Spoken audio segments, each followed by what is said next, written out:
Hey guys, I'm Miles, gunsmith with Langdon Tactical. Today we're going to be talking about the new drill jig and installation of the Labyrinth cable management heat shield on the Beretta forend. So our first step is going to be installing the drill jig into the heat shield. Simply press this guy in. There can be a little resistance you get. You just want to make sure it's all the way seated like that. Next step, we're going to take our Beretta factory handguard, index our hooks onto it, guide it in. You know, make sure everything's seated flat. A common issue we run into is these ridges right here being stuck up.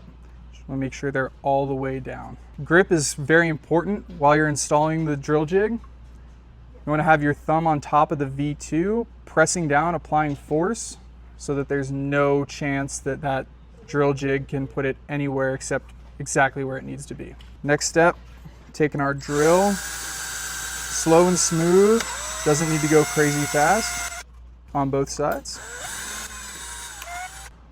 Lastly, we're just going to take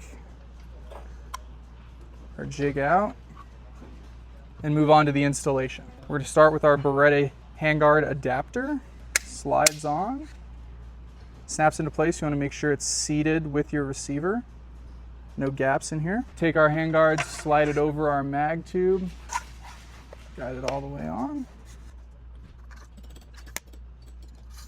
This is just installing our magazine spring and follower to make sure our handguard does not have any room to wiggle around. We take our heat shield again, indexing off of the front of the handguard, making sure on both sides that there's no gaps. Then going to take one of our tabs, insert it into the heat shield, and guide it down until it lines up with our hole that we just drilled. Using our T25 bit, we're going to take our screws while holding everything in place. Again, slow is smooth, you don't want to overdo it. Same exact step, taking our tab, inserting. Sometimes you'll need to push into your heat shield a little bit to get that tab to go directly into its slot. Here's a good example. There's going to be a little bit of a gap there if you're not holding it. So you just want to squeeze down on that to make sure that screw lines up absolutely perfectly.